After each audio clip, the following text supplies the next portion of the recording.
Ireland's proudest son was shot at the age of 32. He held my hand, his eyes held tears, and my eyes filled up too, with a powerful emotion for a man I never knew. Michael Collins, fearless son, you touched the nation's soul. 10,000 pounds upon your head, you still achieve your goal. Was not behind the barricade, you fought the one-to fight. You beat the enemy at their gate, you undermined their might. Hello, my name is Tim Crowley. With my family, I run the Michael Collins Centre just outside of Clonakilty. When I was a young boy, an uncle of mine, Pat O'Leary, used to call to our house almost every Friday night, screeching, telling stories and talking about the old days. He lived in an old mill here in Castleview and was born in 1920 during the War of Independence. One night, IRA men on the run came into the mill kitchen for food and a bed for the night. When one of the IRA had finished his tea, he walked over to my grandmother, who was sitting on the settle with my uncle, a baby, on her lap. He pulled his Webley revolver out of its holster, flattened out the baby's palm, and pressing the butt of the gun into the little hand, said, "Tell that young lad when he grows up that he held the gun for Ireland." That gun must have burned into my uncle's spirit, because he was a great historian and Republican up until the day he died in November 1995. He passed on the interest in local history, and in particular the War of Independence and Civil War period, to me. When you study the history of the troubled times, as it is sometimes known, one name jumps out of the pages at you: Michael Collins. In my opinion, as a local historian, he was the greatest Irish leader of all time. He succeeded where all the others failed. While I know he couldn't have achieved what he did on his own, he was the key figure that could not have been done without. We were never short of men and women down through the centuries who were willing to fight and die for Ireland. What we were short of were leaders who could think out and implement a strategy that could work, and that's what made Michael Collins so special. His story is an extraordinary one. To think that the son of a tenant farmer, born in West Cork, could by the age of 30 force the British Empire, the most powerful the world had ever known, to negotiate with its nearest colony, Ireland, and to give it a huge level of independence. The tragedy for Ireland is that Michael Collins died before he could finish the job, and I believe if he had lived, we would have some sort of united country by now, and the immigration and economic stagnation that we witnessed in the country after independence would never have happened. We have decided to call this film Mick because Michael Collins was known to his close friends as Mick Collins, and there are numerous examples in letters and books in which associates of Collins in Dublin and around the country claimed that if you wanted results, you contacted Mick. It gives me great pleasure to introduce to you the documentary Mick, remembering Michael Collins, people and events of his time. Behind me is the birthplace of Michael Collins. It is located in the townland of Woodfield, 4 miles west of Clonakilty. Michael Collins was born in a little farmhouse here on the 16th of October 1890. The site is now a national monument.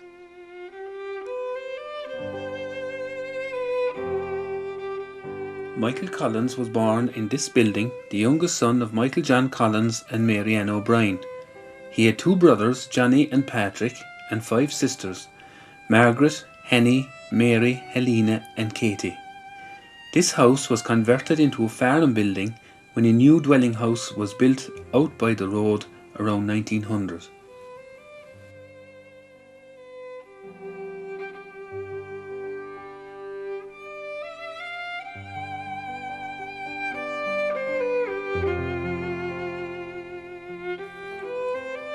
Across the fields from Woodfield is the little hamlet of Sam's Cross.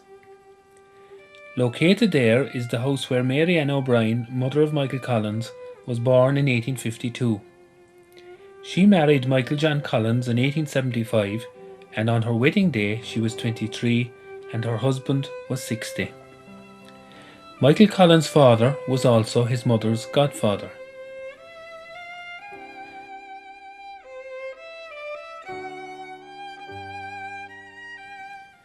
The old fireplace is still in the O'Brien house, which is presently being restored.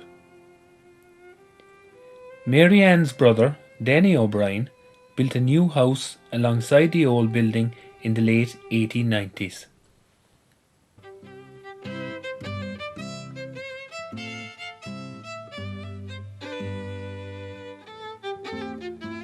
The road through Sam's Cross was once the coach road between Clonakilty and Skibbereen, and the crossroads was called after a highwayman called Sam Wallace, who carried on his trade along that road. He was supposed to be like Robin Hood, robbing from the rich and giving to the poor.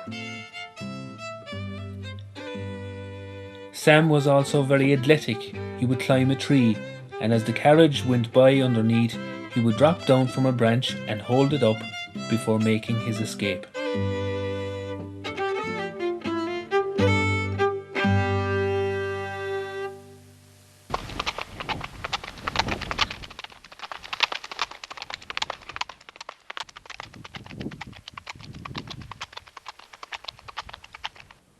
This is the Four Alls pub at Sam's Cross, still owned by cousins of Michael Collins' family.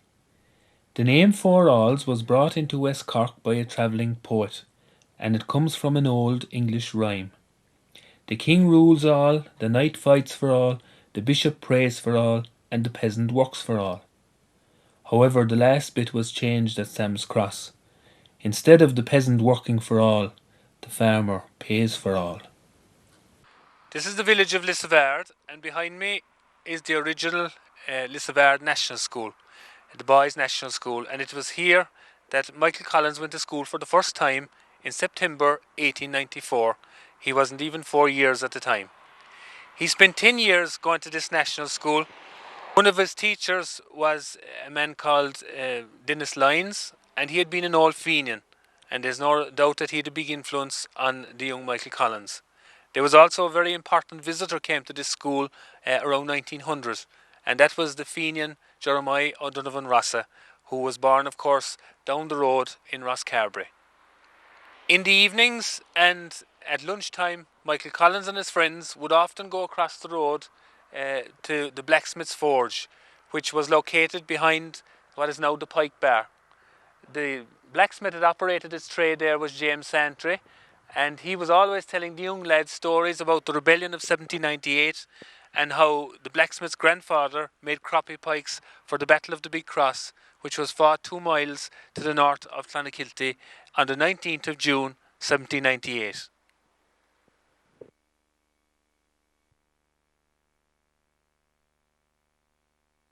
You can make the part here, Jim, can you? No. I'll have to order it from Pearson's in Wexford. You know, I'll be in Atkins this evening and I'll order it. It'll come in the train on Wednesday. Fine, so how much would the part be? I don't know. I think the last one was about 12 and 6. Do you know, call back Thursday and I'll leave it all sorted for you. We'll see you at the end of the week, Sergeant. Go back, Paddy. Thanks. Hello, boys and girls. Hello.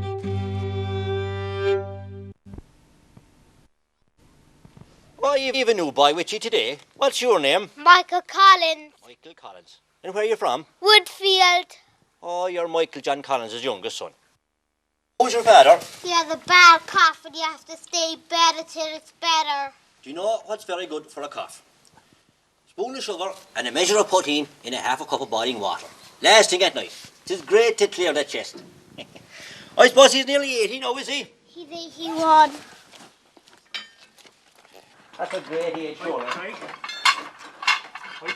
Tell him I was asking for him, will ya?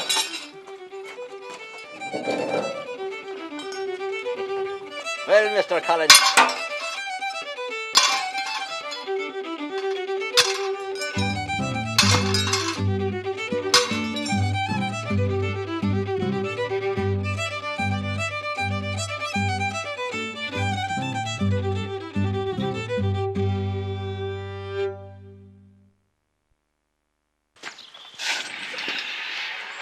Well, Master Collins, do you know what that is? It's a crappie pie. It's a crappie pike.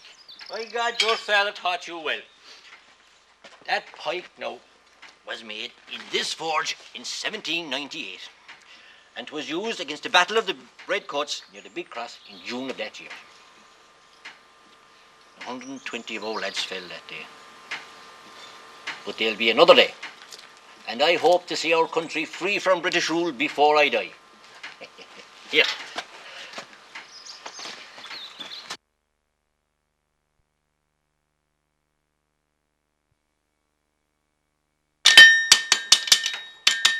On March 7th, 1897, Michael's father died in the old house. Here, Ian. Could you get me a drink of water there, girl? Water.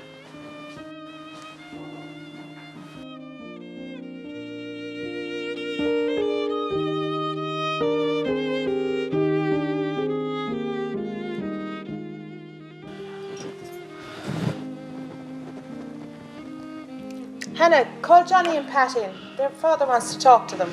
Tell Michael he can get ready for school in the morning. Is Johnny taking care of that second cow? She should nearly be ready to calf. He is, Michael, don't worry. She'll be another few days yet. And did he plough the field yet? That field should be ploughed by now. He was at it today. The grey mare lost the shoe and he had to go to the forge. It'll be ploughed by this time tomorrow.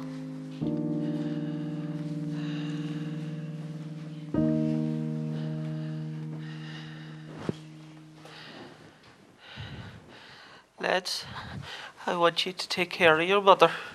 Yes, Helena. Helena? Yes, Papa. Helena, Yes, Papa. you're going to be a nun. What do you mean? When you grow up, you're going to become a nun. I want you all to look after Michael. He's going to do great things for Ireland yet. Michael's father must have been a prophet to utter such words, because, as we know, Michael did become a great man, and his sister Helena did become a nun, taking the name Sister Celestine. Here she's pictured in later life. Michael Collins' second brother Patrick immigrated to America in 1903, and his son John Collins spoke to us at Woodfield. When you were growing up, what did your father tell you about his young days in Woodfield? Well, I was born in 1924, and at that point my father was quite Americanized. He'd been there 21 years, and he had risen to the rank of Chicago police captain, was the youngest one ever made to this day in the city of Chicago in his early 30s. And unfortunately, in the States at that point, immigrants played down their heritage. Whether you were Italian or German or Irish, they all tried to be Americanized. We had books and photographs of Michael. My father met President Cosgrave in 1927, I believe it was, in New York City, and we had a photograph of that meeting. But the conversation, other than his schooling, was quite limited. Dad was the second son, and he had left never to return. He did not get ever to come back, unfortunately, primarily due to the difference in transportation circumstances and so on. Following the death of Michael Collins' father, his mother decided to build a new house, and she picked a site in the yard out by the road. Local builders called Collins built the house using stones quarried on the Collins farm, and the family moved in for the Christmas of 1899.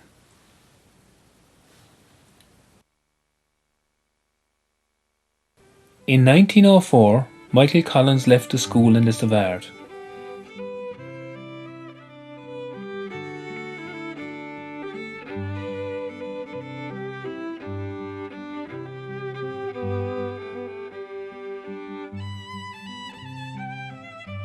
He moved to the boys' national school in Clonakilty to do the post office clerk's course. His two teachers there were John Crowley and John Bláth. While attending the school, he lived for a while with his sister Margaret at number 7 Shannon Square, now Emmett Square, in the town. Margaret was married to Patrick O'Driscoll, and the couple with their family ran a local newspaper, the West Cork People. The offices of the paper were located at number 7. Michael Collins in his spare time did reporting jobs for the paper, and he learned to type. His sister Margaret was also a teacher. She had 13 children, and in the 1920s she became a TD in Dublin. When he passed the post office examination, Collins left West Cork to work in London in July 1906. Michael Collins' mother died in 1907, and the West Cork People reported that Michael and his sister Henny returned from London for the funeral. Their mother was buried in the Abbey Cemetery in Rosscarbery. In London, Michael Collins' first job was in the Post Office Savings Bank in Kensington. He lived with his sister Henny, who also worked in the post office. Later, Collins worked with the Board of Trade, in a bank, and a stockbroking firm. In his spare time, he did night classes, went to the theatre, and became very involved with Irish organisations such as the Gaelic League and the GAA. In 1909, he was sworn into the IRB by another famous West Cork man, Sam Maguire from Dunmanway. However, Michael was also at that time considering immigrating to America, as John, son of Pat Collins, explains. You were telling me a while ago that at one stage your father was hoping that Michael Collins would also immigrate to America. Very definitely. That was around 1913. I had some letters he had written to Michael, and letters that Michael had written back where my dad had sent Michael money for his passage to the United States, and he'd made inquiries into banking establishments in the city of Chicago to get him a position, which would have fit into Michael's background with the post office and so on in London. But Michael was too involved at that point with the IRB and ultimately the IRA. Excuse me. Subsequently, after the treaty was signed, Michael asked my dad to accept a commission as colonel in the Irish Republican Army. But at that point, my dad had achieved the rank of police captain in Chicago, and he had no desire to leave Chicago, which I find very interesting. What way would Irish history have turned out if Collins had went to America and had never become involved in 1916 and all that followed? Story in history, and it could well have been. In London, Michael also joined the Irish Volunteers, and in late 1915 he decided to leave the city, as conscription was being introduced into Britain because of the First World War, which had begun in 1914. Collins moved to Dublin, and when the rebellion began on Easter Monday 1916, he was in the GPO. He held the rank of captain in the Volunteers and was ADC to Joseph Mary Plunkett, one of the leaders later executed. The rebellion was a military failure, and after a week of fighting, Padraig Pearse surrendered.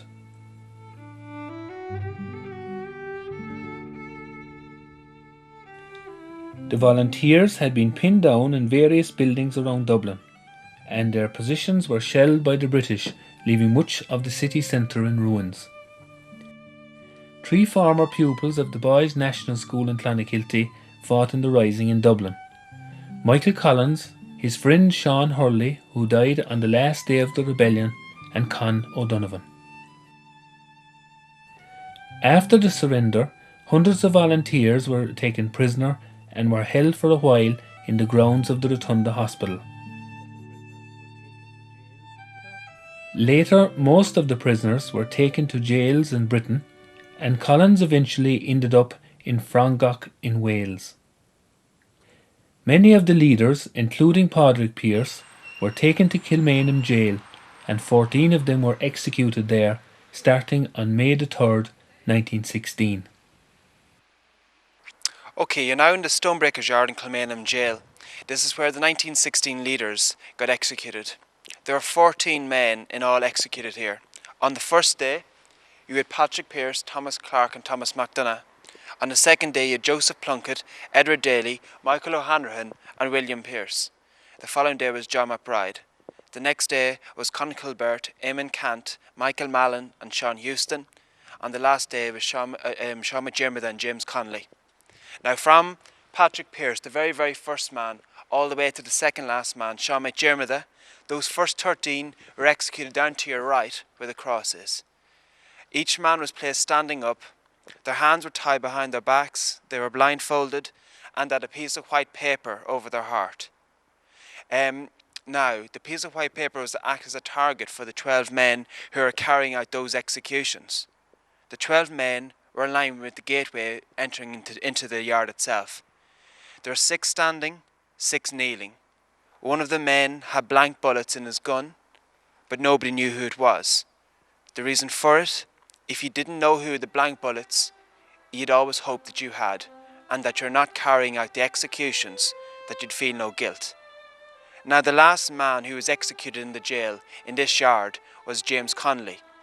He was executed by himself to the other side of the actual yard itself, to his cross to the left hand side.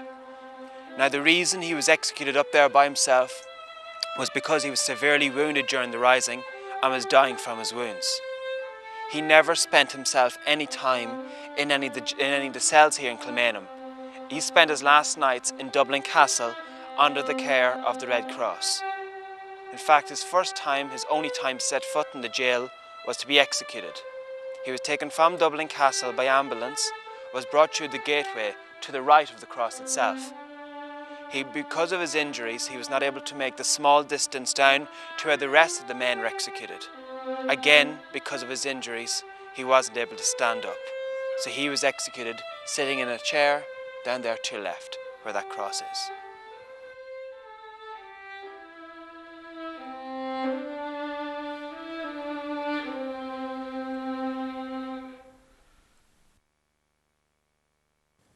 The executions of the leaders turned public opinion, which was initially against the rebellion, in favour of the rebels. Holding the prisoners in a big camp in Wales also proved to be a mistake for the British, because Frongoch afterwards became known as the University of Revolution. It was there that future plans for the War of Independence were conceived, and it was there that Michael Collins was given the name the Big Fella. When Collins was released at Christmas 1916, he returned to West Cork and Sam's Cross to attend his grandmother's funeral. His mother's mother, Johanna McCarthy O'Brien, died at that time. In 1917, Michael took over as Secretary of the National Aid Association in Dublin, and through this organisation he began to meet volunteers and their families around the country.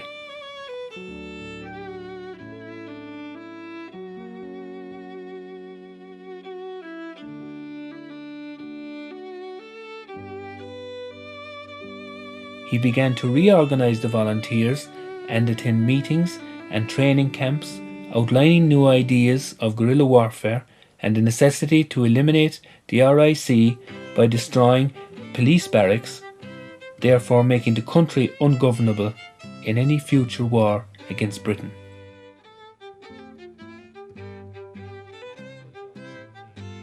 He also joined Sinn Féin and in the 1918 general election went forward as a candidate for West Cork and Armagh, winning both seats. This photograph shows the successful Sinn Féin MPs in the 1918 general election, and instead of taking their seats in the House of Commons, they set up their own rebel parliament in Dublin called the Dáil. Soon after the Dáil met for the first time, Collins was appointed Minister for Finance, and while organising the national loan, he filled out personally thousands of certificates like this.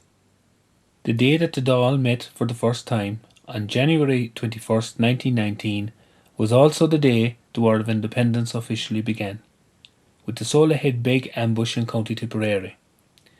The local IRA, including famous men like Sean Tracy and Dan Breen, ambushed a patrol accompanying a consignment of explosives, causing the deaths of 2 RIC constables.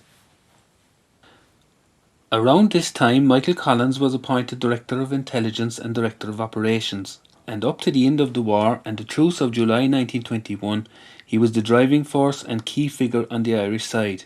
He led a life on the run, riding his bicycle around Dublin, attending meetings, operating an amazing intelligence network, with spies passing on information to him from all levels of British administration in Ireland and Britain, including the police. In September 1919, he set up a group of paid assassins whose job was the execution of British agents. They were known as the Squad, later the 12 Apostles, and they were active until the truce. We're standing in front of Michael Collins' grave, which is just behind us here. I'm with Chrissy Osborne this evening, and of course Chrissy is the author of the book Michael Collins himself. And every place, an awful lot of places around Clonakilty have stories connected with Michael Collins. But also a lot of places around the centre of Dublin have stories connected with Michael Collins as well. And Chrissy is an expert in all of these places, and every story or every building quite close to O'Connell Street and all the surrounding streets seems to have some connection with Michael Collins. Chrissy, would you just give us an idea of some of the more famous places connected with Michael Collins in the centre of Dublin? Well, Vaughan's Hotel, which is in Parnell Square, is where he used to stay. It was joint number 1. It was known as joint number 1. And then you have around just off of there Mountjoy Street, where in number 44 he lived from 1917 to 1919. Across the road from there was 2 of his girlfriends' houses, Susan Killeen and Dilly Dicker. And then you come round, there's all the different places at the headquarters of the volunteers, that is in Parnell Square, different addresses around there. You have his office, 32 Bachelor's Walk, which is his finance office during the War of Independence. Going back to Parnell Square, number 3 Rathlin Row was his intelligence office, headquarters. And there was just a warrant of places that he used to use. Devlin's, which is now in Parnell Street, which is now long since gone, but that was a place he used to stay and used to use to meet his men. An example of one of Michael's agents was Nancy O'Brien, who came from Carrigrow, west of Woodfield. She was working in the post office and was given a new job sorting secret government and military mail. The British authorities never realised that she was Michael Collins' second cousin. Nancy was a heroine of the period, and there are great stories about her activities. But her relationship with Michael wasn't always so cordial.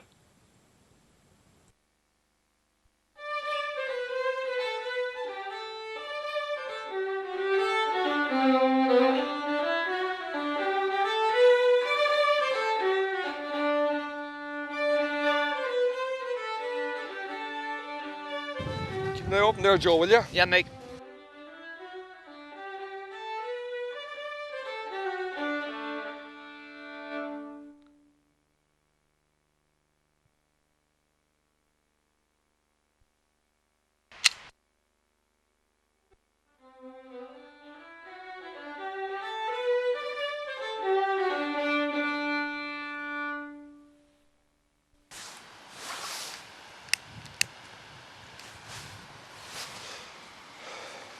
Here you go, Mick. A few more messages for you. Good girl, Nancy. Anything interesting in them? There might be. You know, I'm spending so much time every day copying messages for you. I haven't even time to eat my dinner. Is that the way? You're a girl. You can well afford to lose a bit of that. You're a right louser. There's no sign of that letter I was asking about. Where is it? I don't know. Someone must have given you a letter to give to me. And where is it? I don't know. And would you stop asking me about it? Did you get any letter over the last few days? Well, I did.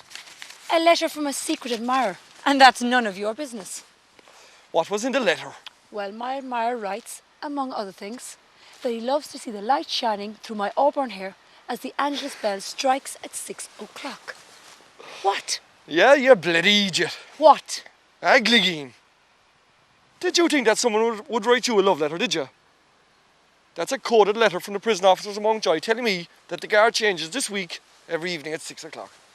I'm not copying messages for you anymore. And that's the thanks I get for risking my life for you. For what? Go away and get somebody else to do it. I am sick of it. And Nancy. Nancy, come back. Micheál Collins, son of Nancy O'Brien, standing by his mother's grave in Clonakilty, outlines what happened later that night. 2:30 a.m, she said. The morning after, I blew him out, she said. I heard gravel being thrown on the windows of my lodgings in Iona Road last Nevin. Will he ever learn, she said. Will he ever learn? Now, she said, Mrs. Murphy, my landlady will have some of his volunteers on the run to put up safely. Well, they can damn well wait out there, she said, because I'm not answering it. But eventually, of course, she did.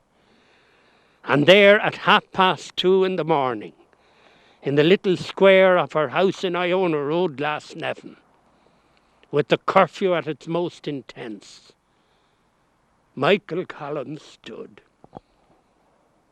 And he looked up to her bedroom window and said, Nance Agra, please forgive my impetuosity.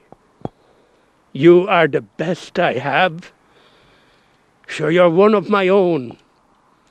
But Nance, the sands of patience and of health are beginning to run out, and the pressures are terrible. But the pressures, albeit terrible, did not prevent Mick from travelling across Dublin to Iona Road, because he knew he had hurt the feelings of one, not alone his cousin, but one who had served him loyalty.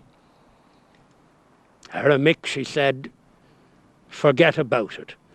Sure I will, Nancy, he said, and it'll be Desmond Fitzgerald who'll pick up the messages at 2:30 later on today.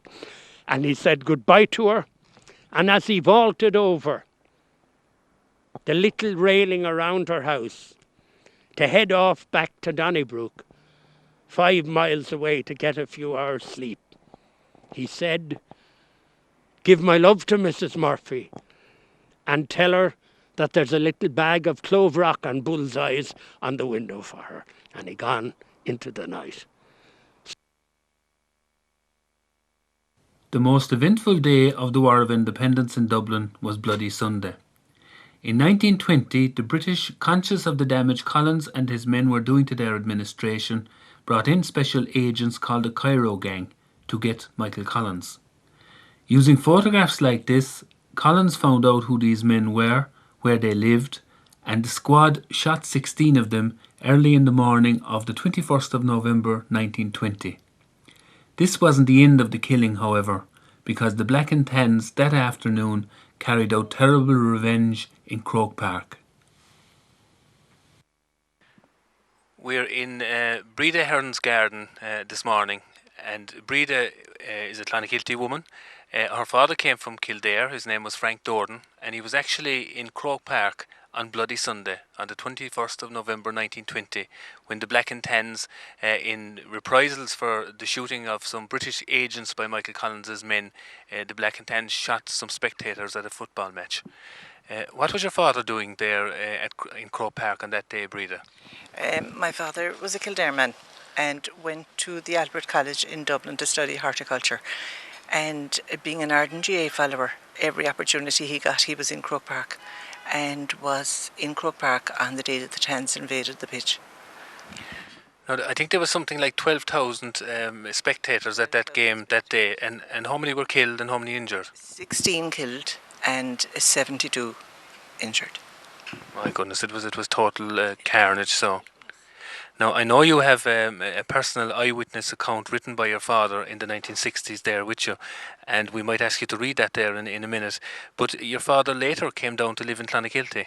He came to Dara College as gardener and spent 50 years in Dara.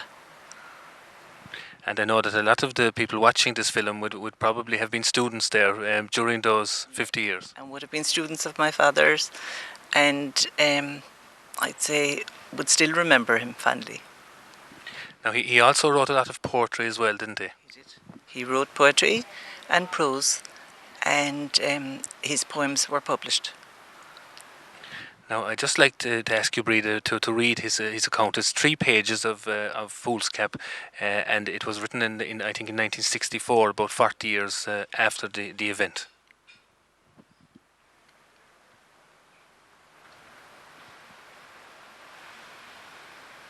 He wrote this in the early 60s, when he decided to put on paper what he had seen in Croke Park.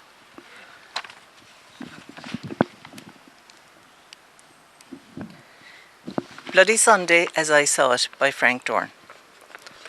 We were a happy, carefree lot of students from all 4 provinces that left the Albert Agricultural College, Glasnevin, on that fine November afternoon to see the Dublin Tipperary football game in Croke Park in aid of the Republican Prisoners Dependent Fund. Arrived in Croke Park, we took up our usual position where funds permitted, opposite midfield in the Shilling enclosure. There was only one small corner stand in Croke Park then. Soon the teams appeared, the best in Ireland, it was later proved, because Tip were to beat Dublin in that year's final, and Dublin took the next 3. It was mostly Tip in the opening quarter, and Dublin's fine goalie John McDonnell was coming through in a good clearance when a plane droned overhead. Up the Republic shouted Paddy Garrity aggressively. It circled the grounds twice, flying low, and then came the sharp crack of rifle fire. Looking towards the canal end from where it came, we were horrified to see a row of Tans standing in extended order, rifles to the shoulder, firing into the crowd. There was instant panic. People rushing here and there, many being knocked and trampled underfoot. Others knelt or crouched in prayer, rosary beads in hand. We joined hundreds scaling the high boundary wall into the grounds of Belvedere College. I fell on top of someone and discovered he was a former Kildare teammate. We struggled to our feet, shook hands, and without a word ran our hurried way, never to meet since. A large double gate leading to we knew not where was choked with people struggling to get through.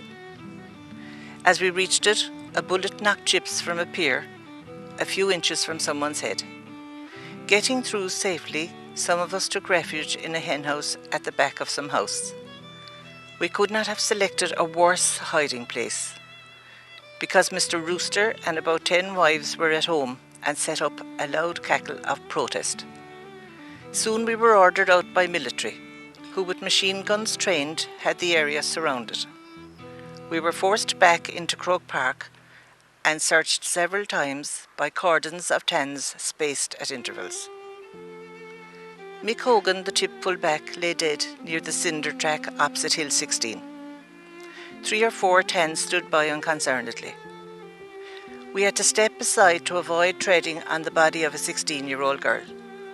She was lying on her back, shot through the forehead, blood trickling slowly down her face. Further on, ambulance men were placing an elderly man on a stretcher. He was moaning in pain, shot in the stomach. Coats, hats, caps, sticks and umbrellas were strewn around, and such a small thing to notice, that new white football forgotten on the pitch, held my interest. Outside as we left were tens and more tens, jibing and asking how did you enjoy the match. It was with a feeling of relief we took the quietest way back to the college. A lot of activity took place in West Cork during the War of Independence. The British introduced the Black and Tans and auxiliaries in 1920 to help calm the violence throughout Ireland, including West Cork. They were hated by the people because of their cruelty.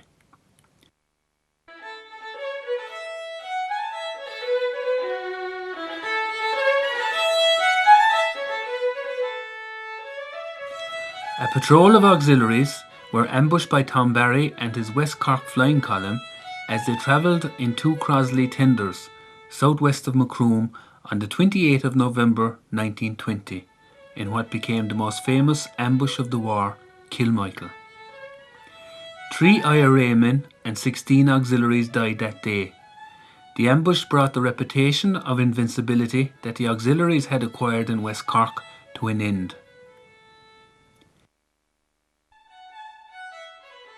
It established Tom Barry as a brilliant guerrilla leader. On February 15, 1921, an ambush went badly wrong for the IRA at a remote railway station, Upton, east of Bandon.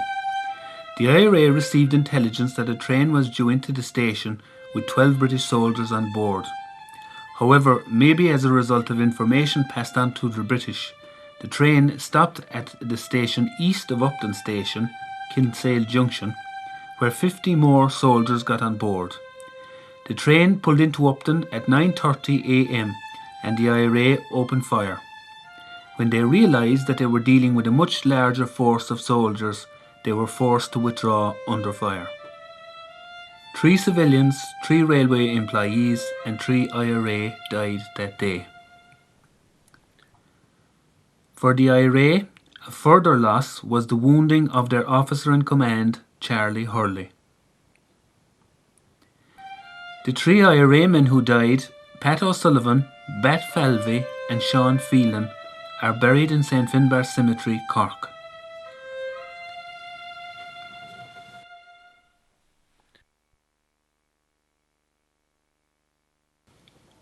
In March 1921, 104 IRA, under the command of Tom Barry, won a spectacular victory over the British at Crossbarry, east of Bandon.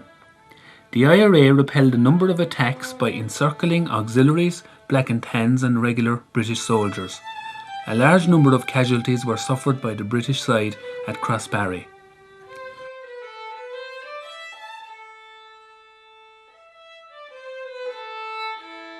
Three IRA died: Con Daly, Peter Moynihan and Ger O'Leary. They are buried side by side in Bandon Cemetery.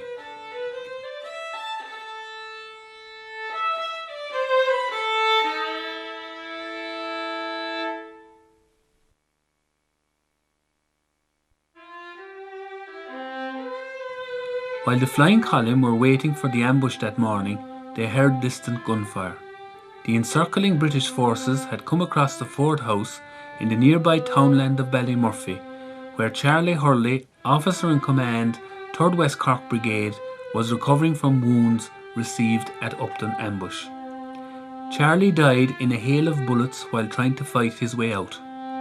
Only one gable remains of the Ford House today, where Charlie died.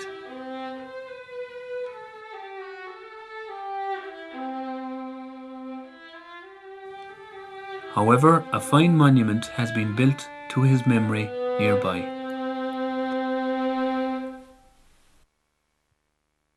In 1906, Michael Collins' brother Johnny, who was farming at Woodfield, married Catherine Hurley from Drina. They had 8 children. The last, Liam, was born in 1920. Catherine Hurley died in February 1921, leaving Johnny to look after the children. On April 7th, Johnny went to a county council meeting in Cork City on the train and was arrested by the British on his return journey. The housekeeper Peggy O'Donovan was looking after the children that day at Woodfield when a patrol of Essex Regiment soldiers came in their lorries with some of the Collins neighbours as prisoners. They forced the neighbours to burn the Collins home and farm buildings.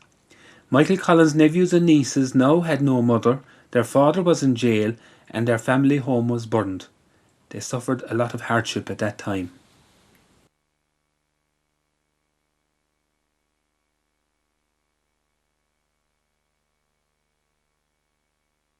Two Lord Mayors of Cork died during the War of Independence, and they are buried side by side in St Finbarr's Cemetery, Cork. Tomás McCurtain was shot by police in his home at 40 Thomas Davis Street on March 20, 1920.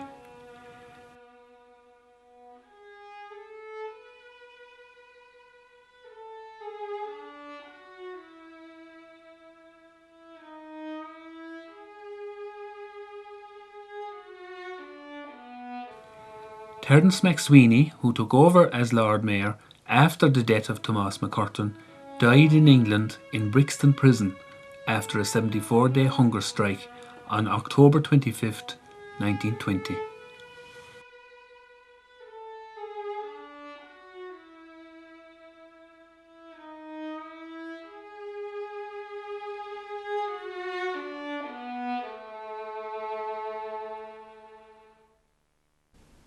The truce was agreed which ended the War of Independence on July 11, 1921, and on the 22nd of August Tom Barry was married in Dublin. This photograph shows the wedding party at the back of Vaughan's Hotel. It was exactly a year to the day before Michael Collins was shot. Eamon de Valera, president of the Dáil, is seen sitting between the bride and groom. Michael Collins is hardly noticeable in the back row with his head down because he suspected the photographer was a British spy. It's a sad photograph because the group, the who's who of the volunteers and IRA, were in buoyant mood that day. A few months later they would be split because of the treaty. Within a little over a year, some of them would be dead, killed in the Civil War, including Michael Collins. The lady in Michael Collins' life at this time was Kitty Kiernan. She came from Granard, County Longford. The Kiernans owned a hardware store, an undertaking business and the Greville Arms Hotel in Granard. Kitty and Michael met first in 1917 and were engaged to be married in early March 1922. In October 1921, against his will and under pressure from some of his friends, Michael Collins went to London with the rest of the Irish delegation to negotiate with the British. The Anglo-Irish Treaty was signed in No. 10 Downing Street in the early hours of December 6, 1921. After signing the document, Lord Birkenhead, a British politician, said, "I have just signed my political death warrant." Michael Collins looked up and said, "I have signed my actual death warrant."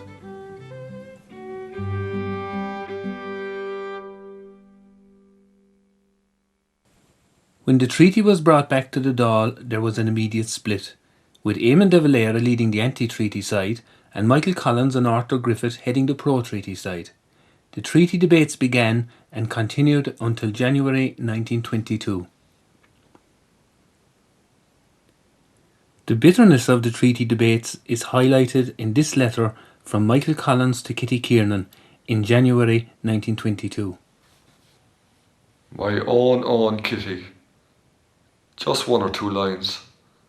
This is the worst day I've had yet. Far, far the worst. May God help us all. I got no letter from you. I wonder why. In awful haste, my fondest love me all. Michael Collins was invited to Granard, County Longford by Kitty Kiernan for the Christmas of 1921. But he declined that offer and instead he came back to Clonakilty. But of course he couldn't have had his dinner here because this was a burdened shell, this house, at that time. So he actually had his dinner in his cousin's place next door, Annie Collins' house, the yellow building just to our west. And there is a story as well that on that day, while the goose was cooking for the Christmas dinner, Michael Collins and his brother Johnny and other family members went to the hill across the way over here. that is called Cunnock, and there is a part of that hill called Carrigaroirk, which means the Rock of the View.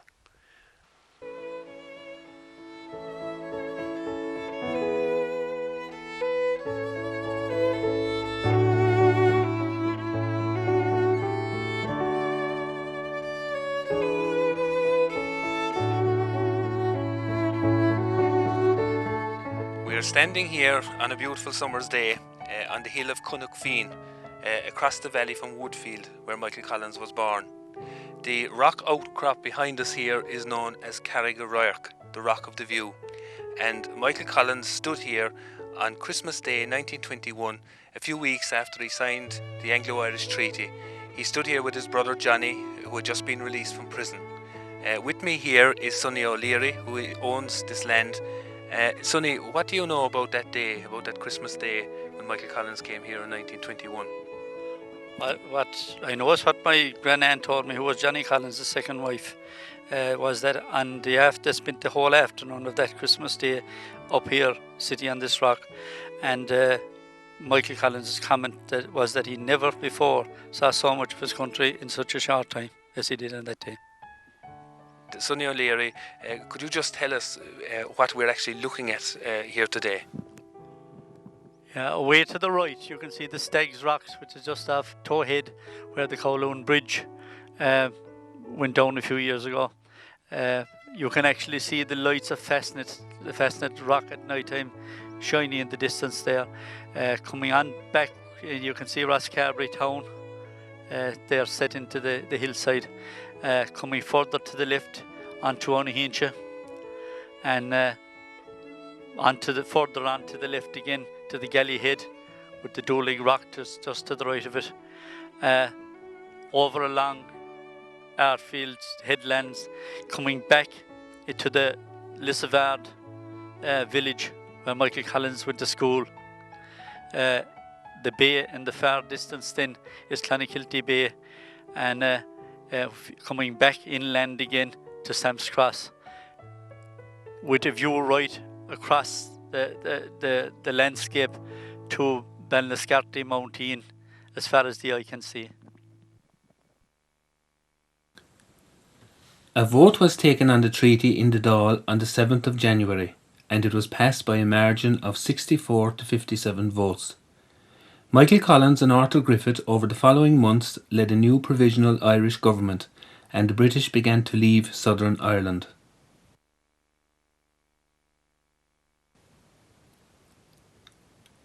Some anti-treaty IRA took over the Four Courts building in Dublin on April 13th, 1922 in defiance of the new Irish government.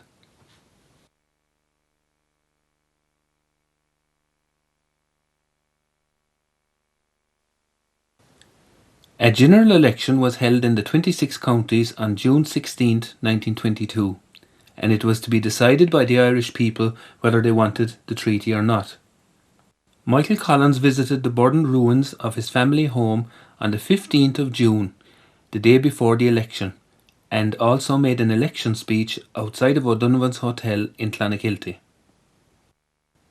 The result of the election was that the pro-treaty parties won 92 seats as against 36 on the anti-treaty side. After the result of the election became known, the British put pressure on Michael Collins to do something about the anti-treaty IRA in the Four Courts. Collins ordered a shelling of the Four Courts on the 28th of June 1922, and this marked the beginning of the Irish Civil War.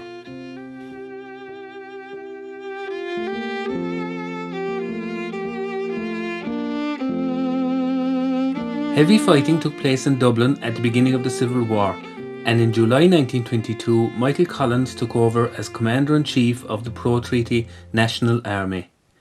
He wrote this sad letter to Kitty Kiernan on August 2nd, after the shooting dead of Harry Boland, his former friend, who had taken the anti-treaty side in the Civil War. My own dearest Kitty, I was glad to get your letter today. It was not possible for me to write to you yesterday, so I sent a wire this morning, and it was before I got your letter too. I mentioned about Harry in yesterday's letter. Last night I passed Vincent's hospital and a small crowd gathered outside.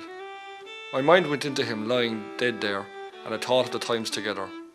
And whatever good there is in it, any wish of mine, he certainly had it. Although the gap of 8 or 9 months was not forgotten. Of course, no one can ever forget it. I only thought of him with the friendship of the days of 1918 and 1919. To tell me that the last thing he said to his sister Kathleen before he was operated on was, "Have they got Mick Collins yet?" I don't believe it so far as I'm concerned, and if he did say it, there's no necessity to believe it. I'd send the read, but I suppose they'd return it torn up. Please do come up as soon as you can. You'll excuse this letter.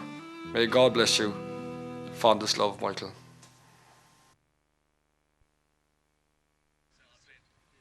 By August 1922, the National Army pushed the anti-treaty IRA into the territory south of a line from Waterford to Limerick, and national troops were also landed off of ships in ports along the south coast.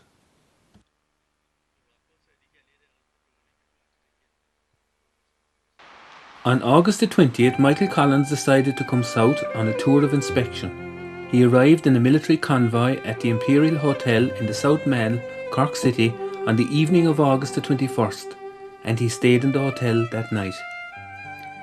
He left the Imperial Hotel on the morning of August the 22nd at 6:15 on a tour of West Cork. The convoy's first stop was Macroom Barracks, where Michael had a meeting with local army commanders. The next town on their tour was Bandon, and the normal route between Macroom and Bandon was the main road through Crookstown. However, this road was blocked with felled trees, blown bridges and trenched roads, so the convoy was forced to take an unusual route which took them through a 5 crossroads called Béal na Bláth. A man called Dennis Long, who was standing outside Long's public house, now the Diamond Bar, at the crossroads, gave the convoy directions onto the Bandon Road.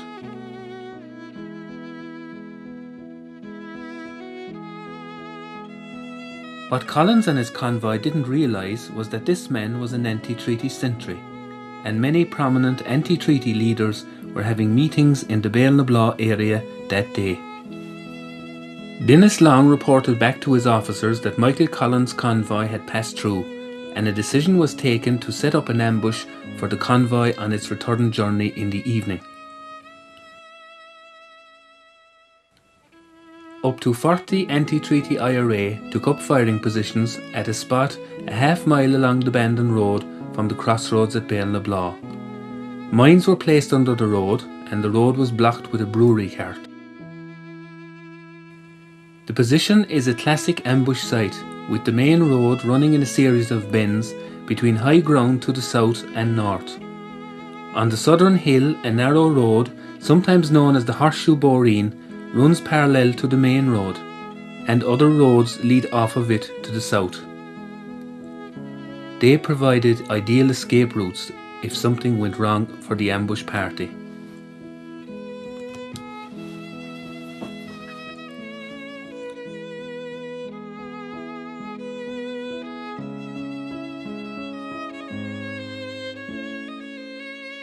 In the meantime, Collins and his convoy travelled to Bandon, onto Clonakilty where they stopped for lunch, and then there were stops in Rosscarbery and Skibbereen. Skibbereen was the furthest west the convoy travelled that day, and this photograph shows Michael Collins getting into his car outside the Eldon Hotel in the town.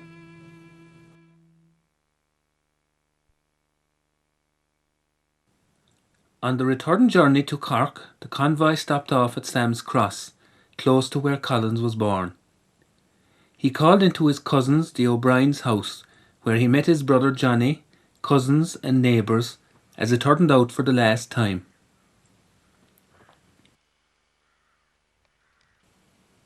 One man who met Michael Collins that evening was his first cousin, Michael O'Brien. It was he who summoned Johnny Collins up from Woodfield to meet Michael. His son, Jimmy O'Brien, told us about that meeting. Did they know that Michael was coming here, was going to pay a visit? They did, because is from Woodfield. They were over from Woodfield. They were Heath O'Brien, and they were there. They were all at the gathering inside there, and they were waiting till he come. And what time of the day was it? It was roughly around going on for 5 o'clock, I'd say, if it wasn't a bit before it. Sometime around that, like, roughly. And Michael, and the convoy was coming in from the west, the armoured car actually parked outside of this house. It was parked right outside the gate. The armoured car was parked right outside the gate. Michael came in here first, and he was your father went to get his brother down at Woodfield. Yeah, my father went in to get Johnny, the brother, down in the farm, the home place. And when the father went down for him, when they were coming back, the father and Johnny, the brother, Michael got up from the table. He see him passing the window, and he went out to the door to meet him. And the armoured car hood was back, and Johnny said to the Michael, the first thing he said was, if you want to put up the hood in the armoured car, you'll be dead before the sun sinks to the west. And he said, not at all. He said, they won't ever shoot me in my own county. So that was it. And they came in there and they were talking, and then they had a word private, the two of them, and that was exactly the way it was now. What kind of form was Michael Collins in that day? He was fine, everything fine, but that he had a terrible cold. He had a terrible cold, and but other than that, he was super. At the time the convoy was leaving Sam's Cross that evening at around 6 o'clock, the men at the ambush site at Béal were getting tired of waiting, and most of them decided to leave. 6 remained in the little valley to clear the road. 4 worked removing the mines, rolling up the wires and taking away the barricade, and 2 stayed up on the southern hill as lookouts. The convoy passed through Clonakilty again, and then on to Bandon. Collins had a meeting in Lee's Hotel, now the Munster Arms in Bandon, with his friend and local army commander, Sean Hales. A statue of Sean Hales now stands in front of the post office in Bandon.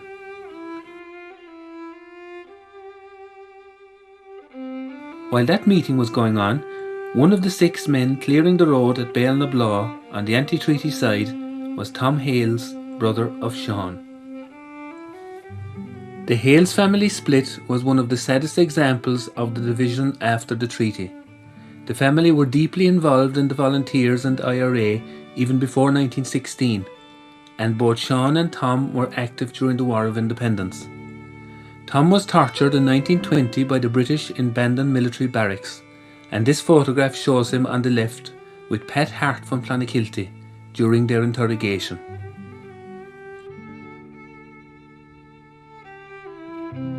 The last photograph of Michael Collins alive shows him on the left in the back of his Leyland car as it pulled away from outside Lee's Hotel in Bandon after his meeting with Sean Hales. At 7:45, the 2 lookouts on the southern hill at Béal na Bláth heard lorries coming from the Bandon side. It was Collins' convoy. They fired warning shots to alert their comrades clearing the road of the oncoming danger, and these men got off the road quickly onto the southern hill. We will visit the ambush trail at the Michael Collins Centre to explain what happened next. The day Michael Collins was shot at Béal na Bláth, he was travelling in a military convoy. They were coming from a tour of West Cork, heading back to his headquarters in Cork City. And at a place called Béal na Bláth, they became involved in an ambush. Now that day that Michael Collins was travelling in his convoy, there was actually 4 vehicles in the convoy. In the front there was an army scout on a motorbike. Then there was a vehicle like this. It was a Crowley tender, which was a troop lorry. Now these vehicles were made in Manchester by the Crowley Motor Company, and they could hold 11 soldiers, 4 down each side at the back and 3 across the front. Now after that then was Michael Collins's car, and that was the Leyland 8. Now we haven't got a replica of that here. These were very luxurious cars, and they were sometimes known as the Leyland Thomas because they were designed by a famous Welshman called John Godfrey Parry Thomas. And Michael Collins's car was one of these. There were 2 drivers in the front of the car who took it in turns, and Michael Collins sat in the back with Emmett Dalton. Now at the very back then of the convoy was a Rolls-Royce Whippet armoured car, like the replica that we have here. That was armed with a Vickers machine gun, and it was at the very back of Michael Collins's convoy. When they drove into the ambush site that day, they discovered that there was a horse cart like this blocking the road. And Emmett Dalton, who was sitting alongside of Michael Collins in his car, shouted to the driver of the car to drive like hell. In other words, that they should move the cart and keep going. But Michael Collins said no. He said stop and we'll fight them.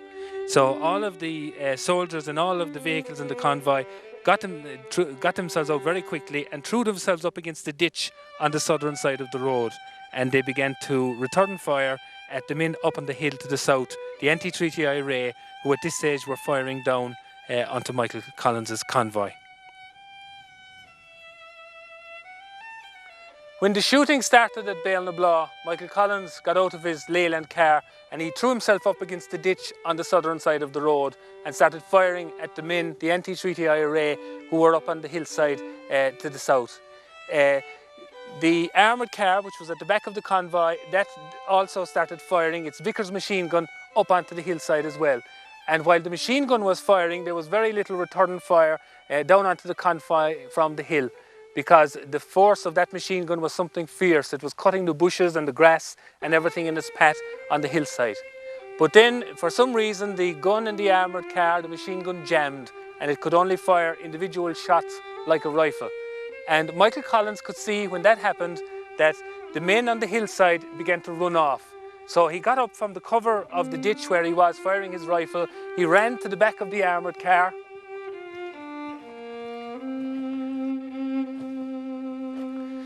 Using the armoured car for cover, he fired a few shots up onto the hillside, and he saw that the men were still running off away along the Horseshoe Boreen.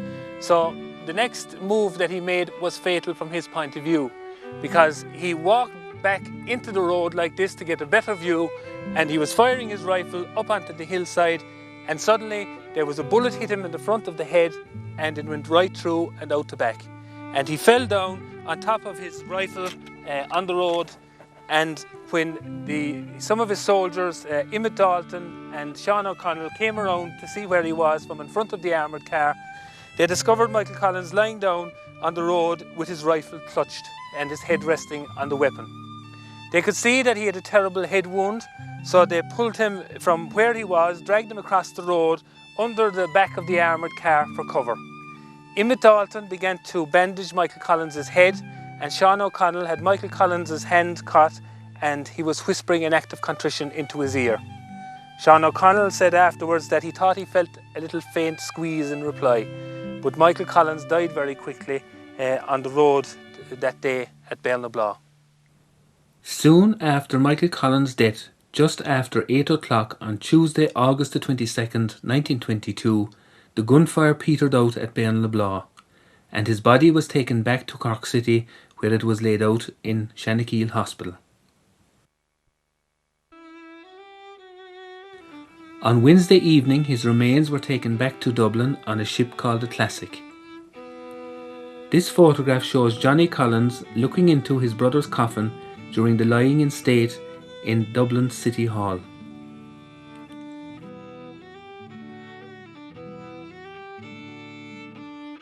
Michael Collins' burial took place the following Monday in Glasnevin Cemetery, Dublin, after a huge military funeral.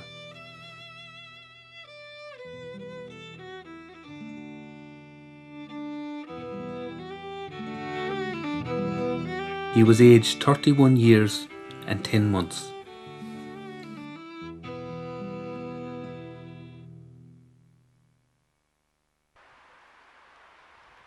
In 1923, after the Civil War, because of the burning of Woodfield and also a severe hand injury, Johnny Collins decided to sell the family farm and yard. He moved to Dublin with his 8 children to take up a position in the Land Commission, part of the new Irish Civil Service. In Dublin, he married Nancy O'Brien, his second cousin, who had worked as an agent for Michael Collins. The couple had 2 children, and they are pictured here in the 1930s with their family, including the 8 children from Johnny's first marriage. In the 1950s, when Johnny retired, he and Nancy decided to come back to Clonakilty to live, and they are both buried in St. Mary's Cemetery just outside of the town.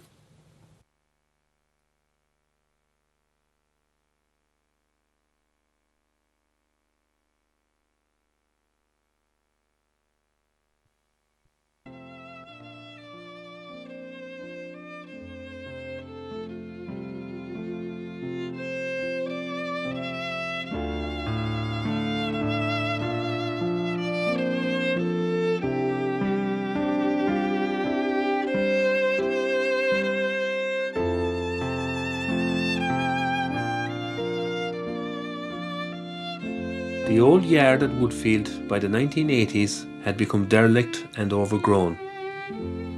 Liam Collins, son of Johnny, bought the outside section of the property and later the inner part, which contained the birthplace of his famous uncle, was donated to Liam by the Coakley family next door.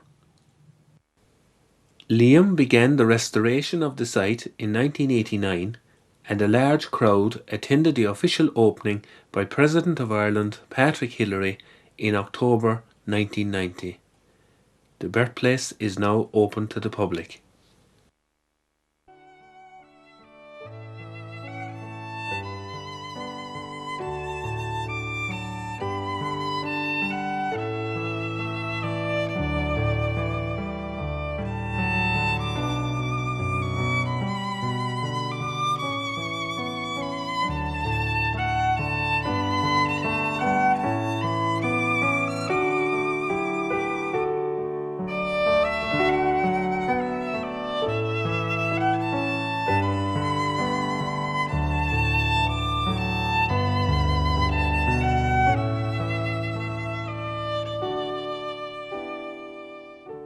In 1997, Micheál Collins, speaking at Béal na Bláth, paid tribute to his brother Liam, who died in March of that year.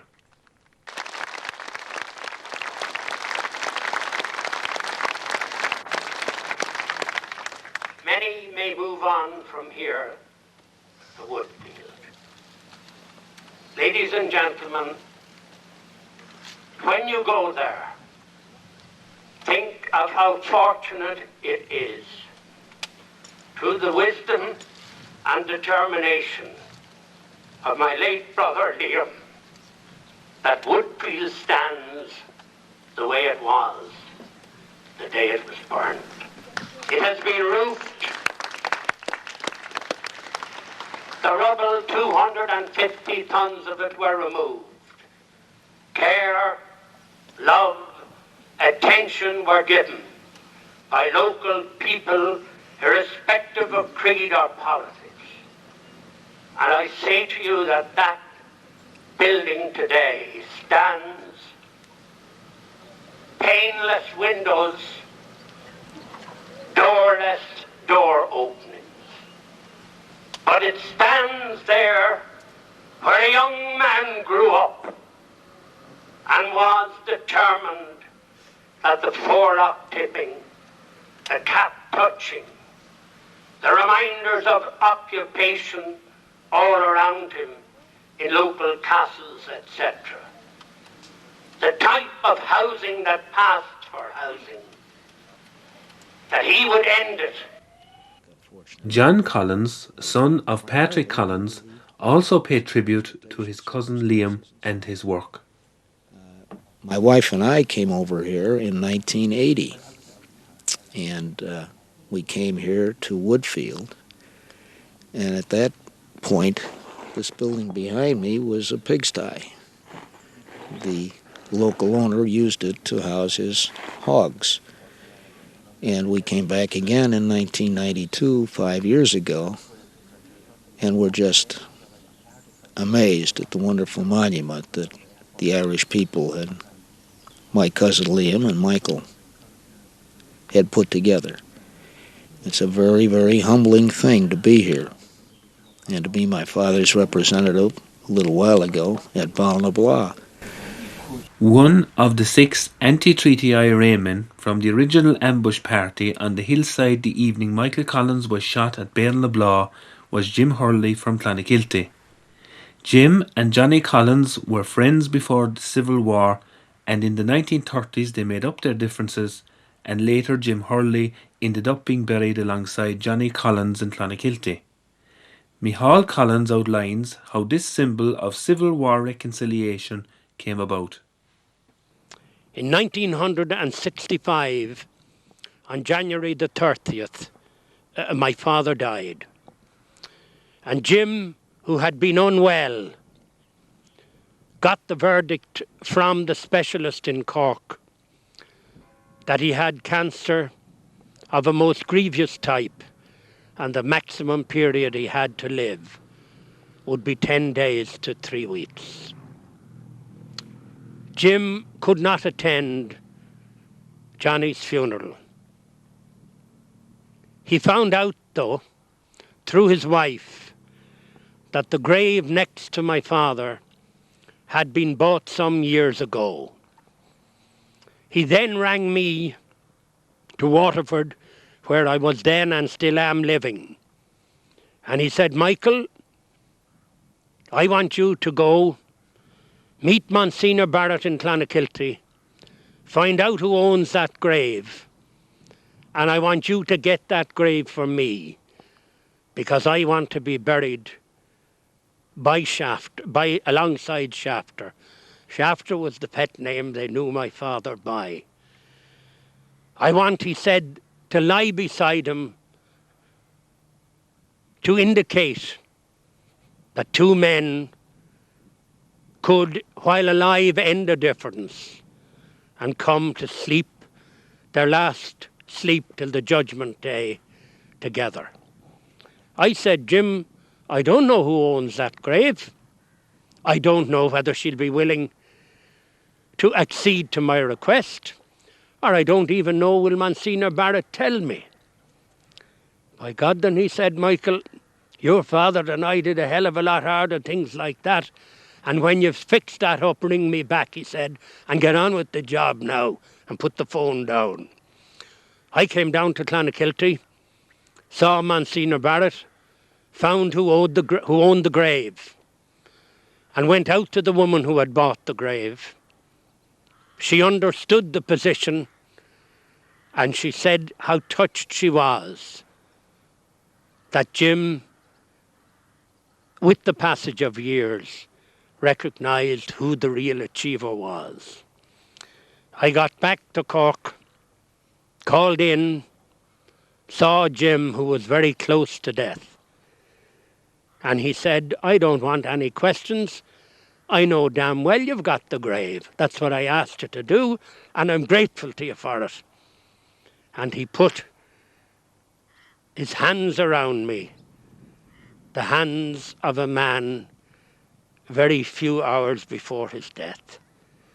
Michael, he said, you have made me as happy now as when your father greeted me 30 years ago almost in Dublin to put an end to a difference that broke my heart for every day it continued.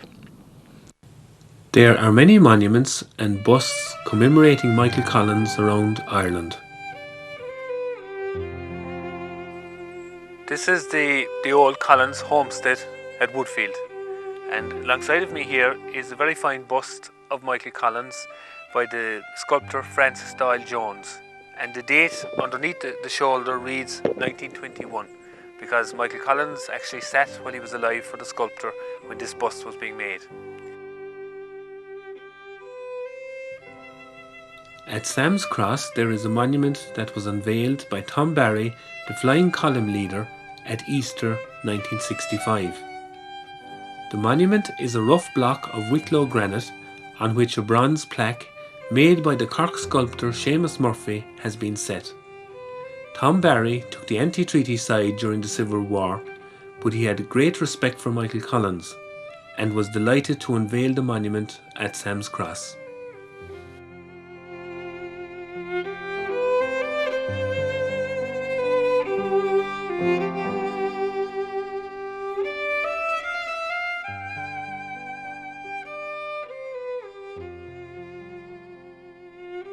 This bust of Michael Collins by Dick Joint is located in Merrion Gardens, Dublin, and it was unveiled in 1990.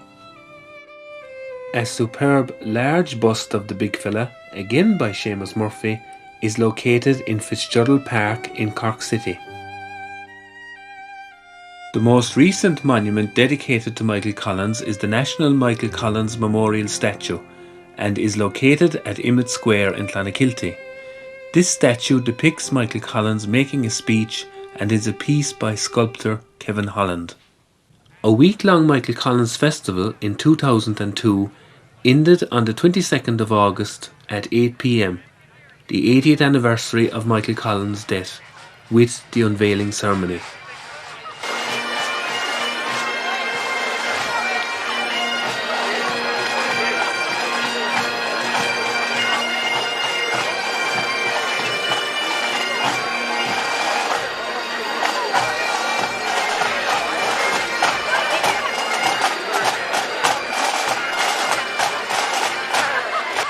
Film actor Liam Neeson, who played the big fella in the 1996 Neil Jordan film Michael Collins, travelled specially from New York to unveil the statue, and he was welcomed to the town by Mayor Anthony McDermott. No problem. He paid dearly with his life at a very young age of just 30. Earlier that day, Clonakilty Town Council organised a civic reception for Liam Neeson, and after a presentation by the mayor, the actor said a few words. And I shall start my little speech. So excuse me for reading it. Michael Collins was my hero. His energy, his capacity for work, his intelligence, his reverence, his irreverence, his undying loyalty to friends and comrades, above all his love for Ireland and the Irish people. What a guy. But for all his greatness, he was a big West Cork lad at heart. He'd be quick to engage you in a wrestling match or a long jump competition. The country lad was the building block for me when I played him in Neil Jordan's film Michael Collins. I wanted to show Michael Collins the man. It was a time for such a film because it was time to look back at that period of our shared history. The Celtic Tiger had arrived. There was a justified feeling of prosperity and certain wealth. We were becoming the envy of nations around the world. Ireland could hold its head up.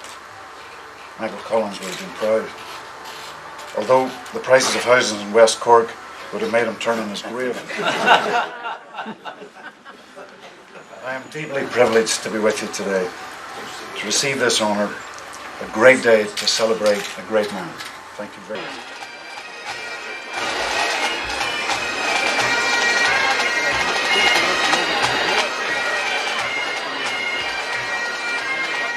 Seven and a half thousand people attended the unveiling ceremony, and the presence of a guard of honour from the Defence Forces and Sliabh na Món, Michael Collins' 1920 Rolls-Royce armoured car, added to the dignity of the occasion. One of the guest speakers that evening was Tim Pat Coogan, author of the book Michael Collins, A Biography. Well, I come here with trepidation as a dub amongst West Corkonians. But I'm very heartened by the number of other foreign accents I heard. Northerners from all over the place have come here today. And I think they've come for the same reason. We're honouring one of our own.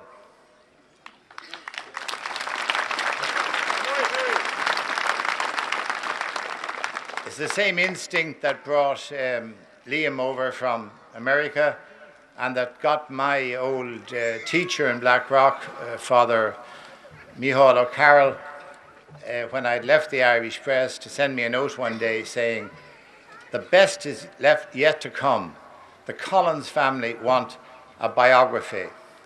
It should be done." And actually, I was thinking of doing one of Sean Lemass at the time, and I said, "I'm very fond of Sean Lemass." Wished. Sean Lemass did an awful lot. He continued the work of Michael Collins, and without him, we wouldn't be in the EEC and a lot of other things.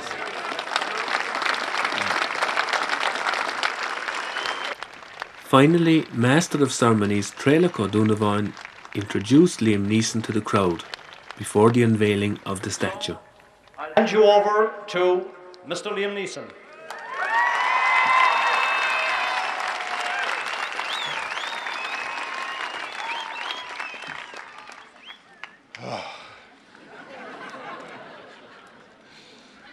Unaccustomed as I am to public speaking. Oscar Wilde once wrote, "It is tragic how few people ever possess their souls before they die. Nothing is more rare in any man," says Emerson, "than an act of his own."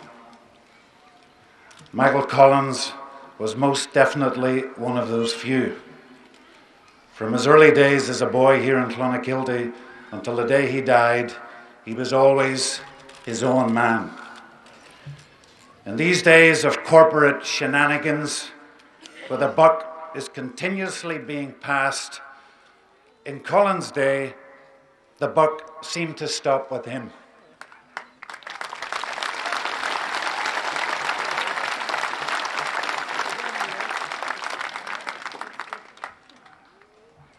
He is my hero.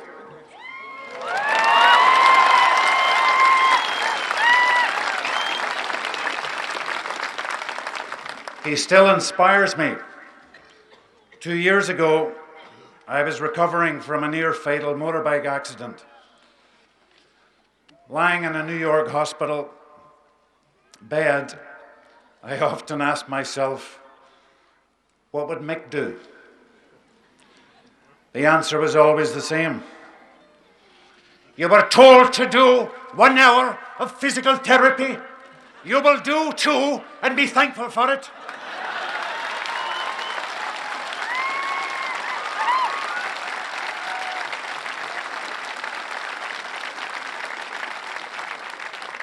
Forgive me, I'm an actor. I had to do something.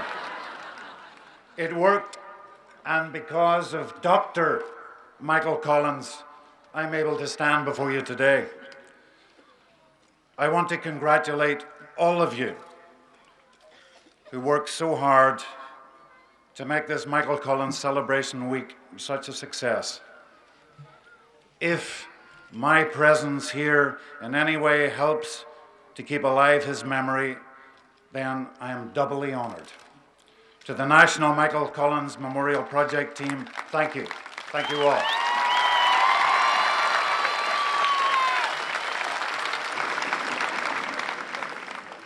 And now, it's my privilege and honour to invite Mr. Liam Neeson to officially unveil the National Michael Collins Memorial Statue.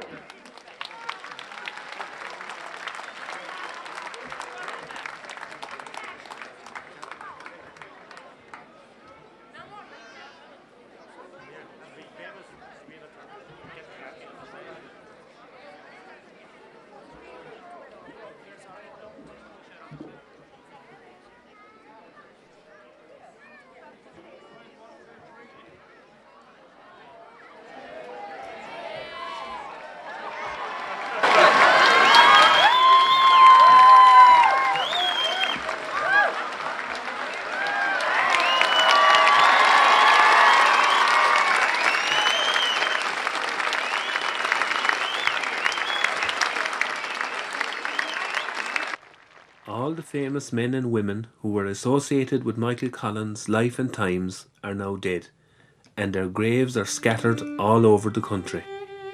The cross over Michael Collins' grave in Glasnevin Cemetery was placed there in the late 1930s.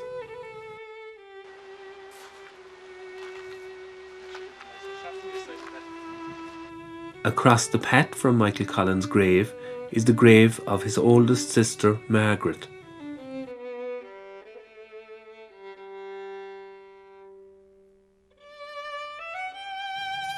Close by is the grave of Kitty Kiernan, Michael's fiancée, who after his death married an Irish Army officer, Felix Cronin.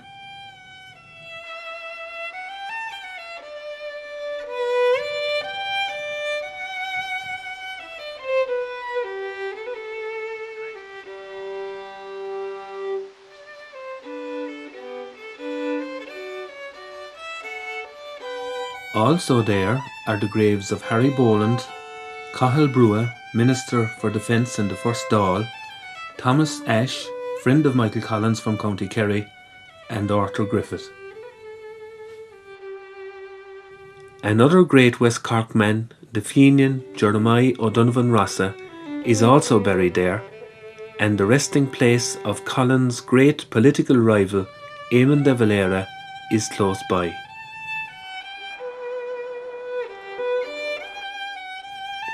The great Tom Barry, guerrilla leader, is buried with his wife Leslie Price in St Finbar Cemetery in Cork City. The great friend of Collins, Sean Hales, who himself was shot in Dublin on the 7th of December 1922, is buried in the family grave at Inishannon. His brother, Tom Hales, who fought on the other side in the Civil War, is buried in St Patrick's Cemetery in Bandon.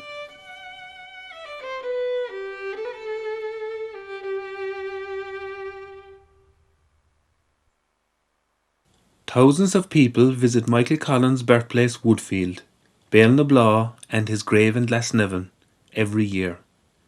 People from Ireland and dozens of other countries around the world.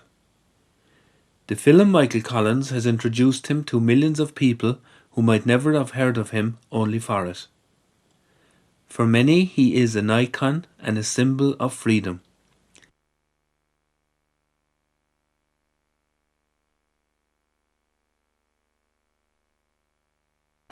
We're here this evening at Woodfield, and we have a man from Belgium here with us who has been visiting the Woodfield site. What have you heard about Michael Collins, or how did you find out about Michael Collins? Well, we've been interested in the history of Ireland, and a very important part of the history of Ireland is, of course, the Rising and then afterwards the Civil War. So that's how we found out about Michael Collins and your important people like de Valera and the whole history. And by visiting the country a lot of times, we got more and more interest into. What do you think? How do you find Michael Collins attractive as a figure in history? Yeah, it's really a figurehead. It's someone very important, a real patriot who has lived his life for the cause of Ireland. So it's a very important person. I think it's one of the figureheads of the revolution. So I think a lot of people find him a real hero. I think it's one of the big Irish heroes. Yeah, I'd like to welcome you all here tonight to this meeting of the Bláth Commemoration Committee. Every summer, members of the Bláth Commemoration Committee meet to organise the annual Michael Collins Commemoration. I have spoken to Simon Coveney. It takes place at Béal na Bláth on the Sunday nearest August the 22nd every year. Hundreds and sometimes thousands of people attend the event.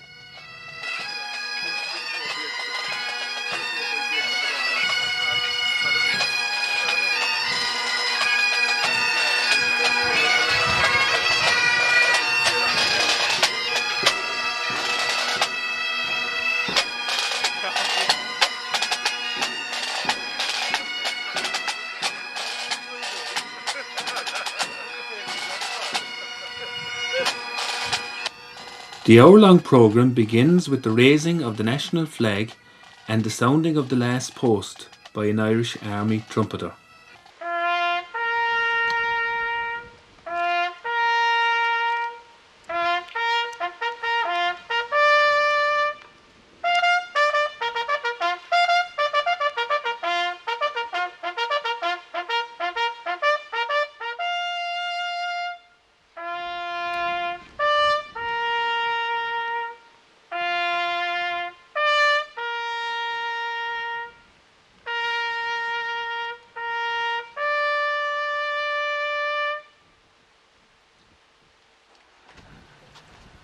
Various organisations lay wreaths at the monument.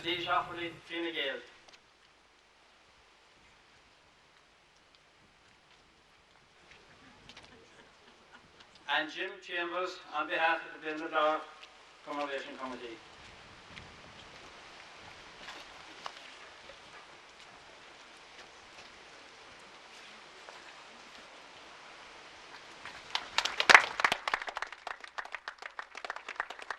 I now call on Archdeacon Michael O'Brien to recite a prayer for us.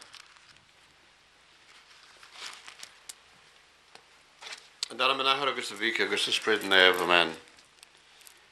Di'r mission is yn ciadrôn dibra glorfer son anam agus son y charde y ta basaha. O'r naher y ta nef gynef i tan yn gwrdd agor y gwrdd yn dy hor gan dyn o'r nef.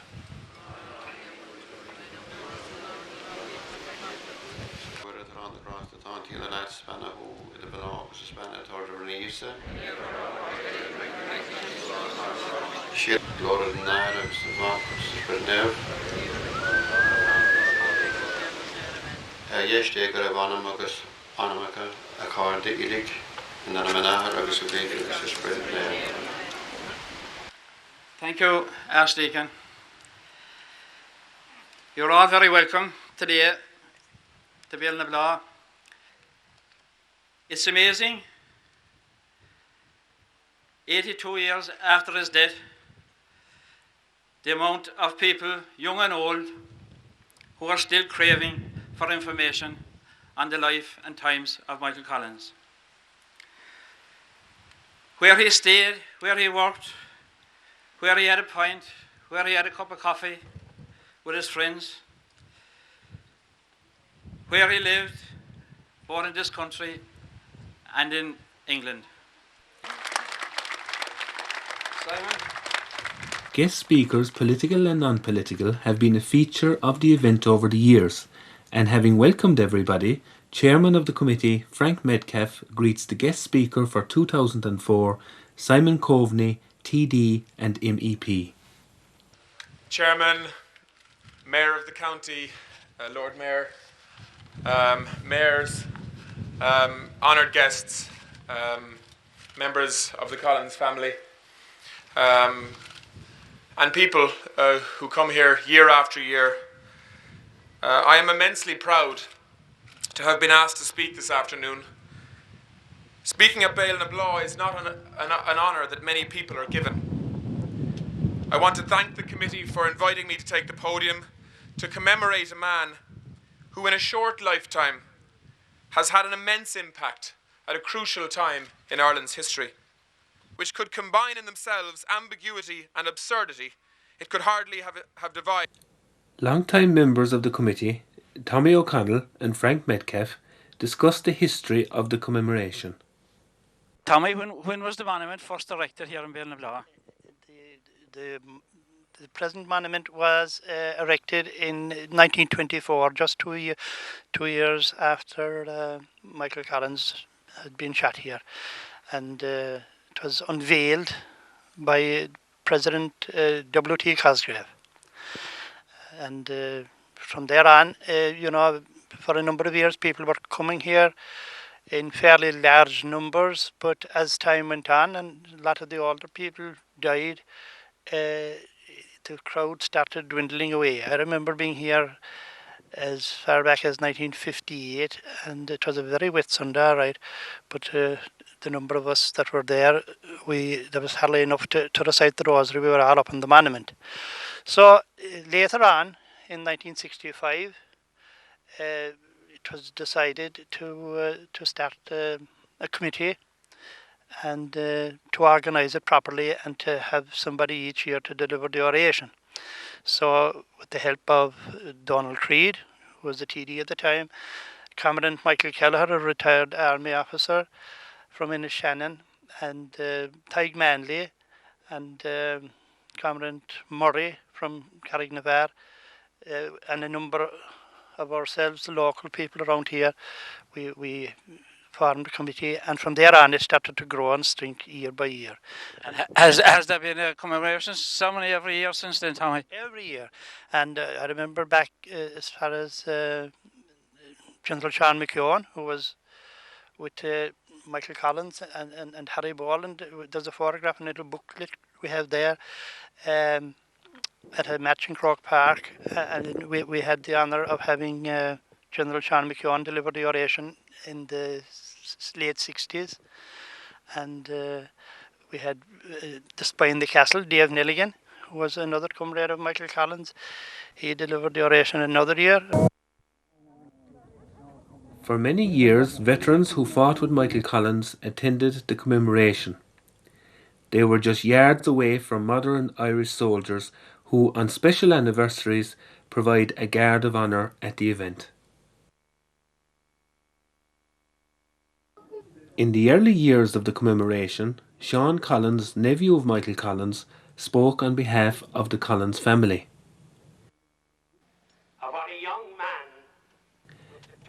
Later on, Micheál Collins, brother of Sean, spoke every year at Béal na Bláth. He was a gifted speaker who never used notes, and in 1997 he made his last speech at the event. A number of speakers over recent years have been people not belonging to any particular political party.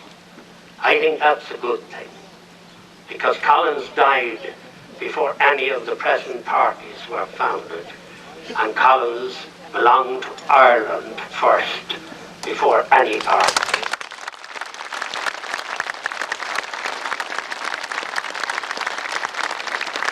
There is a time to go as there was a time to come. And I have spoken here for many years on behalf of a family who, I think truthfully, I can say, inherited what Michael and his brothers and sisters inherited from old Michael Collins and Mary Ann O'Brien. A love of country, a deep faith, and a work ethic. I think that has passed on to my generation, and my generation has the responsibility to hand it on to the next. Therefore, with a very full heart, for the last time, I wish and thank you for the courtesy of your attention. Thank you. Crime from a killer's bullet. In more recent times, Helen Hoare, grandniece of Michael Collins, speaks on behalf of the family.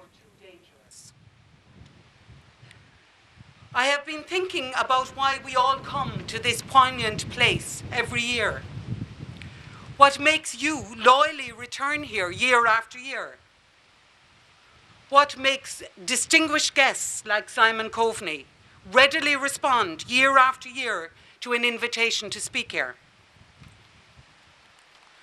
I have been asking myself the question, what is the relevance of Michael Collins' life and death to us in the opening years of the 21st century? I am asking this question again today. Of course, we come to celebrate the achievements of a great man, but I think it's much more than that. We are drawn completely to idealism, courage, and strength. We envy and admire strength. We crave the passion of idealism, and we soak up the excitement of courage. Brendan Behan wrote a play, The Hostage, which includes a song, My Own Dear Laughing Boy, about Michael Collins. The final verse ends with the lines, I'll praise your name and guard your fame, my own dear laughing boy. I hope that this film has praised his name and guarded his fame, and all the others of that amazing generation who sacrificed so much for their country. We owe them all a great debt. There are many people I must thank for their assistance in the making of this film. Their names are mentioned in the credits at the end. The song Eleanor at the end tells the story of the fiancée of Taig O'Donovan Osna, the 1798 leader in Clonakilty. Thank you for watching.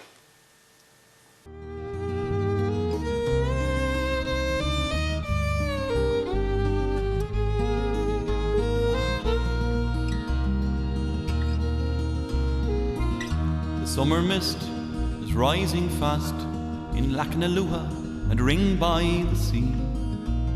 The time has come with pike and gun to fight for liberty. Though it breaks my heart from you to part, a story I have to go and lead the Gael to Shannon Vale to face the might of the foe. For not Lissabard, pikes are forged, and my men await the call. And live or die, we can but try to make a better life for us all. And Eleanor, Eleanor, Maroon, Ochri,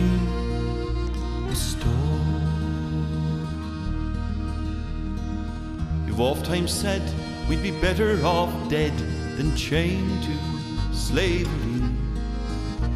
No vote, no soil, we sweat and toil to keep ladies in silk finery. Some clergy say it's better this way, but my heart keeps telling me no.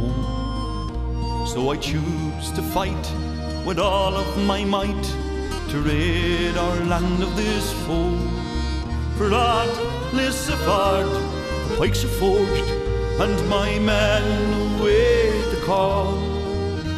And live or die, we can but try to make a better life for us all. And Eleanor, Eleanor, Maroon, Ochri,